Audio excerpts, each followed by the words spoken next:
It's a beautiful day out there. Time to explore.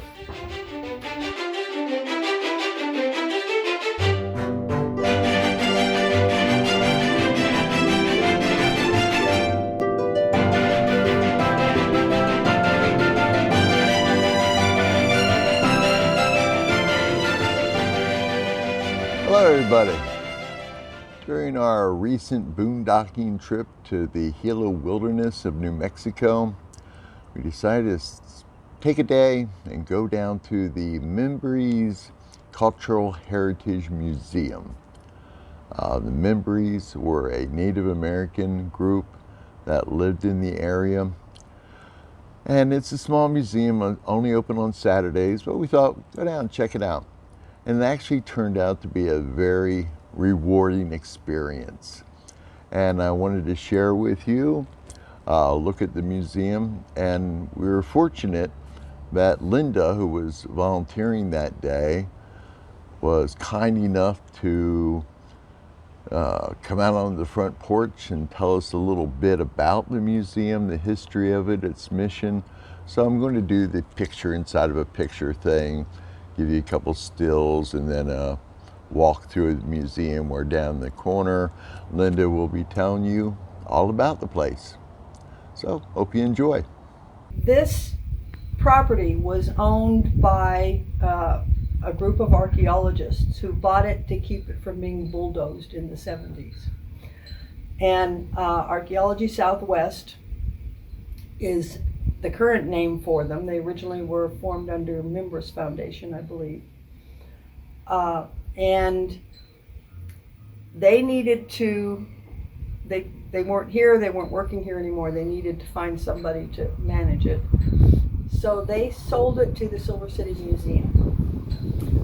And that was enabled by Mac Wilson, the son of Imogen F. Wilson, who had inherited, there was an inheritance that came through the family to him, and he put the money into purchasing this from the Southwest Archaeology and donating it to Silver City Museum. And so they began the process of turning this into a museum. But this isn't Silver City, and so there was a lot of problems with the distance. And eventually they decided they needed to get rid of it. So again, Mac stepped forward and started a foundation, and with the help of Grant County Archaeological Society, we have put together the Imogen F. Wilson Foundation, which is wholly volunteer operated and by donations. What's its mission? The mission is education and preservation. And here comes some noise. And so over the years we have been refurbishing the buildings and putting together the exhibitions. Bill he built the model of the classic Pueblo, and he built the models for the pit houses so that you can see the development of the people living here. This location has been inhabited, well, the earliest tree ring date is 200 AD. So we know people were here before that because they built the house. So we have continuous history to share throughout history.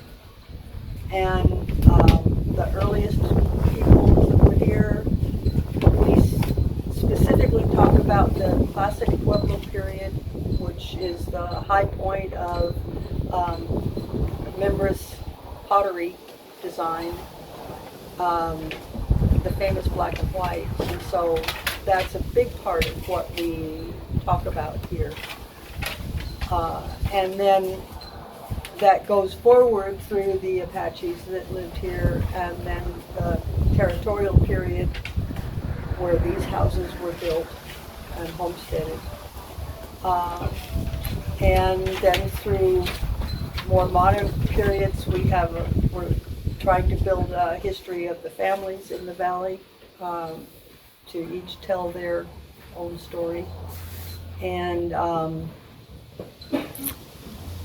through the hunter phase, where people were madly digging up any black and white pottery they could find to sell. And then in, I forget the exact year, NAGPRA, the state of New Mexico made it illegal to dig up grave goods, and then the nation did the same. And so they were able to protect this. And pulling all of the archaeology from the Mimbres Valley and the area around, our mission is to share that and to keep the knowledge growing. Thank you. Thank you for watching the video. Hope you enjoyed it.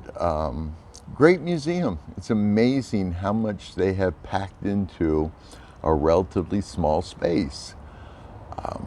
You could spend hours actually going through, looking at the different exhibits and everything. And one feeling I did come away from the museum with was it's open one day a week. They depend upon volunteer staff, and they depend upon the generosity of donors. They get no funding any place else really, and it's all, as I said, donations. So I worry about 10 years from now, 20 years from now, will this museum still exist? And it'd be a real loss if they ran out of money, they didn't have any more volunteers, and it's kind of in the middle of nowhere. So to find people to volunteer can be a challenge. So I'm going to give a link down below. If you're feeling generous, maybe consider making a donation to them. Now, if I get 100 viewers to each do $5 each, $500 can go a long way with a small organization like that. So please consider it. As I said, hope you enjoyed the video. If you're in the area, I strongly recommend stopping by and checking it out. As usual, if you enjoyed the video, please consider subscribing to the channel and give it a thumbs up if you enjoyed it. Leave comments, notification bell, all that stuff that everybody says at the end of all their YouTube videos. I always do appreciate people watching them, and it makes it all worthwhile, me doing these. So again, thank you for watching, and have yourself a blessed day.